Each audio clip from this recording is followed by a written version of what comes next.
Today I'm sharing all the projects I sewed to create my dream winter wardrobe. I'll share one crucial lesson I took away from each project so you can apply them to your own sewing. You'll see how my projects turned out, the hurdles I encountered along the way, and which ones are the biggest wins. So every winter, I end up feeling like I wear the same boring sweater and leggings combo every day just to stay warm and comfy. And I don't know about you, but I kind of wanted to buck that trend this year. So I designed a winter capsule with the theme Practical Glamour. The idea was to create clothing for the season that's cozy and wearable, but also makes me feel like I have that spark of winter glam, you know? I sat down, planned out all my projects, and I gathered the fabrics. I was ready to go. Now, in the end, I didn't end up sticking exactly to my plan. There were a few surprises along the way, and I actually think that made for some really interesting lessons. So let me show you what I made this winter, including a pair of luxurious pajamas I've been living in, a knit mini skirt with a really special handmade detail that I might do a whole video on, and a last-minute project that completely replaced something else I had planned. Let's get into it. All right, so my first project this season was a classic pair of striped pajamas using the Seamwork leaf pattern. Now, leaf is a classic woven pajama set with a relaxed, gender-neutral fit. The button up top has a straight, easygoing silhouette with a curved notch collar, long sleeves finished with cuffs, and 2 chest pockets for storing bedtime snacks for the dogs. In our house, we call them pocket cookies. The bottoms are mid-rise with a relaxed, straight fit, and they're finished with cuffs at the hem to echo the sleeves at the top. There are inseam pockets that attach neatly to the waistband, and there's this cool faux fly with a button detail at the front. I chose this project because my old pajamas were about to bite the dust. And I have to be honest with you, I am really hard on my pajamas because I tend to wear them outside a lot to take the dogs out or to flail my arms around wildly chasing deer out of my garden. So yeah, they get dirty. I wanted new pajamas with a luxurious menswear feel, but I also wanted them to last. So one day, Haley and I were chatting on the Seamwork radio podcast about the projects we had planned, and I mentioned that I was looking for a good shirting in darker navy and maroon stripes. And then later, Haley actually texted me from the fabric store because she'd found the perfect fabric for me. It's a classic shirting in cotton with this really silky hand. It feels super luxurious against the skin, and the colors are perfect. It's a dark brownish red and navy, so it won't look all muddy and stained after a few months like my old pajamas. Since my fabric is vertically striped, I decided to cut certain pieces like the cuffs and the waistband on the cross grain. The stripes on those areas are horizontal. I also made sure to match the vertical stripes on the shoulder seams, which I think really elevates the whole look. For this project, I decided to sew the sleeves in flat instead of in the round. I personally prefer to sew sleeves in flat whenever a sleeve cap is not too curved, like on a men's shirt. It just makes the whole process easier for me. By the way, I love printing out the table of contents from the instructions to use as a checklist as I sew. It really helps me to remember where I was, especially when I'm sewing in short bursts over several days. Now, when it came time to turn the collar, I used my favorite technique for getting really sharp points. Let me share this with you because it's so helpful. First, after you sew a corner, turn each seam allowance into the wrong side and press it. Then use a pair of angled tweezers to grab the corner of the seam allowances. Tweezers that lock are really helpful here. Then turn the fabric around the tweezers. The point of the tweezers will help give you a really sharp corner. Then just give it a final press and you're done. For the buttons, I chose these brownish shell buttons with a slightly purple sheen that just picks up the tones in the fabric so beautifully. The pants had this cool faux fly in front where I got to use another of these pretty buttons. And I cut the pants cuff on the cross grain as well, and I love how it looks in this silky fabric. So here's how they turned out. These pajamas are so luxurious, and I'm so happy I made them. I wear them almost every night to go to bed and for lounging around in the morning with a book and my cat Duke. They're also great for taking Lucy and Gordy out in the morning or at night, because unlike my other pajamas, I'm not worried about a little dirt. They fill all my needs perfectly, so I'm really glad I took the time to think through this whole project. Here's my biggest lesson from this project. I put off sewing pajamas because it didn't seem that exciting to me. Plus, they use a lot of fabric, so a nice pair can get pretty expensive. But then I realized I literally wear pajamas every single day. The cost per wear is actually unbeatable. And now when I put them on every night, it feels really good to know how much thought and love I put into making them. By the way, now that spring is on the way, you might be thinking about your sewing plans for the next season. If you want to create a capsule wardrobe like I did, one that feels cohesive, matches your style, and works with your life, be sure to follow the link in the description to download the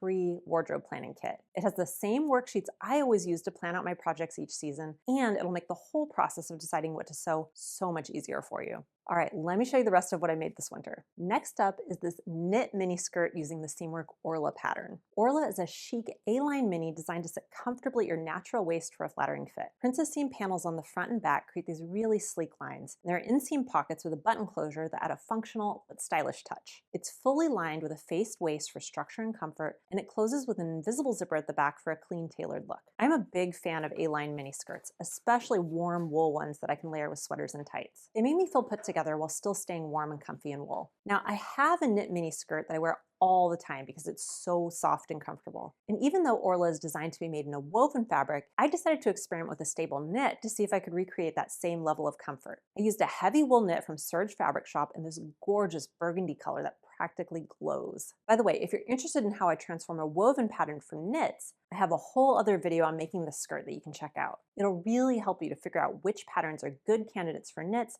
and exactly how to sew them. For the construction, I used a fusible knit interfacing, which also stretches. For the lining, I found a soft pink stretch silk charmeuse in my stash. This allowed me to line the skirt so it doesn't stick to my tights, but since it has spandex in it, it'll stretch with the outer fabric. I made sure to cut it with all pieces facing the same direction because satin fabrics have a nap. I really like the way the deep wine color looks with this pale shell pink on the inside. One of the cool things about this fabric is that you don't have to finish the seams because they won't unravel. Even with lined garments, I'll sometimes finish the interior seams just so the garment lasts longer. But if it's a tightly woven fabric or a boiled wool like this, there's no need. I used a clapper to really flatten the seams, and I love the way this fabric gives the skirt so much body. I used a narrow zigzag on all of the horizontal seams to maintain stretch around the waist. For the hem, I used my blind hem foot to create an invisible hem. Working on all these details made me realize how much I enjoy slowly working on pieces that feel special and luxurious. Now, for the buttons, I wanted to do something really special. I pulled out this book that I found at a thrift store a while back, all about making heirloom buttons. It has tons of gorgeous buttons you can make with crochet and needle lace and fabric and ribbon. I decided to try something called a singleton button, where you cover a small plastic ring and then stitch around the edge. It creates this really beautiful tailored button, similar to ones I've seen on high-end vintage garments. Let me know if you guys would like a video on doing fancy covered buttons like this, because they're not that hard to do, and they really do elevate the whole project. I think it gives it a really special vintage look. I wore this skirt on Christmas Day for karaoke with a bunch of kids, and it felt really festive. It's one of those simple pieces that looks really luxurious, but it's actually very comfortable to wear. I love wearing it with tights and tall boots, with just a black cashmere sweater on top. But it also looks good with a fitted long sleeve t-shirt. It's just a simple closet staple. My biggest lesson from this one is definitely learning to make a new type of button. It was so fun to try a new detail like this, and it's one I'd love to use in the future for a sweater or for a coat. Again, let me know if you want to learn more about how to make these buttons, because I think they really make the skirt into something special. Next is the sweater dress that I made using the Seamwork Skipper pattern. Now, Skipper is actually a sweatshirt pattern. It's kind of an indispensable cold weather basic. It's a modern version of the classic sweatshirt design with a slightly dropped shoulder and a patch pocket. It can easily be adapted for lounging around the house or running to the market. I originally chose the Seamwork Sadie for this project, but decided on the Skipper instead because I like the single big patch pocket. Sweater dresses are a go-to for me in winter. Once again, I feel put together while staying comfy. That's the practical glamour I was going for this season. All I did to lengthen it was add extra length at the length and shorten line on the pattern, so it was really easy to turn it from a sweater into a dress. I had this beautiful fleeced back knit in my stash in this wonderful deep raisin color. I normally don't wear much purple, but I find this shade really beautiful and surprisingly versatile. It goes with so many other colors. I also had a quilted knit in my stash that matched it perfectly. I honestly cannot remember where these came from or whether I bought them together, but they match exactly, so I went with it for the cuffs, the hemband, and the pocket. For the construction, first, I made sure to switch to a stretch needle. I used Wonder Tape to attach the chest pocket temporarily. I noticed that the stitches were not forming perfectly, so I switched to a walking foot on the pocket, which was much better. I reinforced the shoulder seams with knit interfacing and strips. This prevents the shoulders from stretching out later. Then I installed the sleeves flat, which I love to do on knits because it's so fast and easy. I just use one pin at the shoulder seam,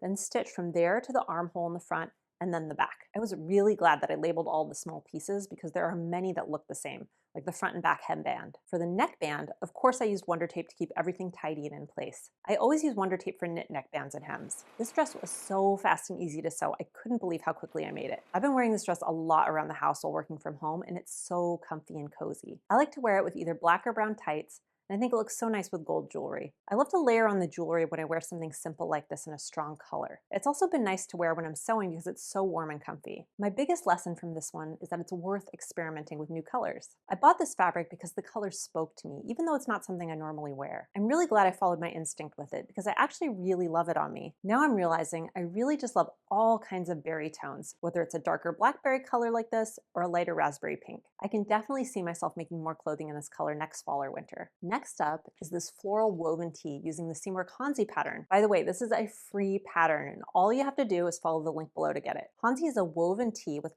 cut-on sleeves. It's a total wardrobe staple and the perfect blank canvas for fun fabrics and creative pattern hacks. Best of all, it's an easy make that's great for beginners or anyone wanting to make something quickly. Hansi features a relaxed fit that you can still easily tuck into your pants or your skirt. It has a high rounded neckline finished with a facing, darts, and a pocket at the chest. I love Hansi because it's so fast and easy to sew. In fact, I did a whole video showing how I made this top in just under an hour, so I'll link that below if you want to see the whole process. It's a really simple wardrobe staple that you can take into spring. Plus, you can make it in so many different kinds of fabric. It's just a great stash buster. Originally, I was planning to make this in a beautiful black rayon velvet that I found on eBay. I've always wanted a simple black velvet t-shirt, and I thought it would look so great with either black trousers or even with jeans. But honestly, after the holidays were over, I just wasn't feeling in a velvet mood anymore. I don't know if you feel this way too, but I'm usually ready for something a little lighter in January, even though it's still dark and cold. So I found this pretty black cotton gauze with tan flowers in my stash, and I decided to use that instead. It originally came from Blackbird Fabrics, and I really love the small, simple floral print. It's understated, but it's still romantic.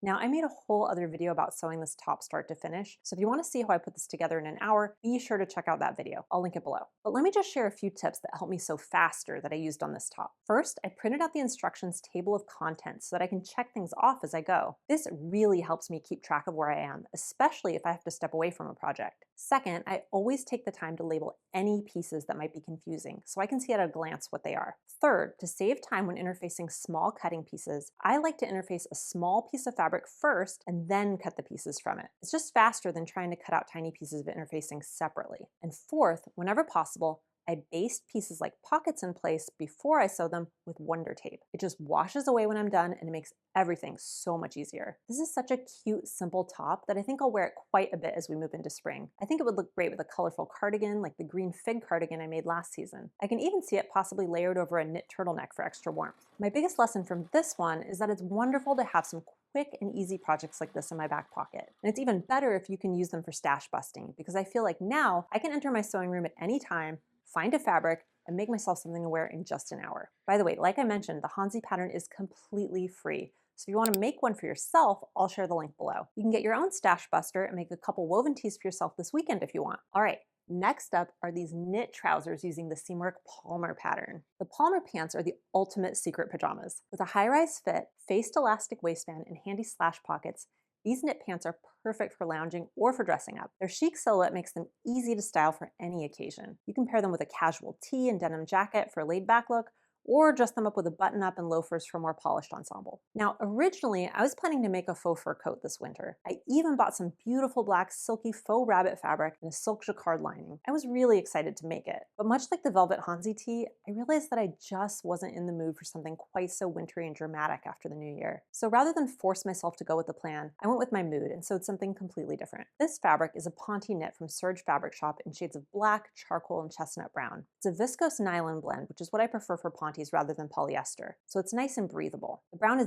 definitely more subtle than I thought it would be, and the fabric reads more gray to me, but I ended up really liking it. I was so inspired when I tried on the sample pair we had because they look so nice, and yet they felt like I was wearing yoga pants. I think a Ponte is a really great choice for these, but I've also seen some tweed boucle knits and jacquards lately that would also look amazing. I wanted to make sure that the plaid would match the side seam, so I drew a match stripe across both the front and the back pattern pieces. I carefully clipped the selvages of the fabric together, matching up the plaid so the pieces would be exactly mirrored. The first step in construction is adding some clear elastic to the pocket openings so they don't get stretched out over time. For the understitching on the pockets, I used a 3-step zigzag so they'd have plenty of stretch. I love the way the pockets match up at the slash. Next, I sewed the front and back rise, the side seams, and the inseam, which all went pretty quickly. They really look like pants at this point, so all I had to do was the waist spacing and the hems. I just love how these pants came out. They're soft and comfortable like sweatpants. They look like real trousers, and I'm so glad I took the time to do all of the plaid matching at the seams and pockets. My biggest lesson from this project is don't be afraid to go with the flow. Sewing plans are meant to be guides to help you make decisions,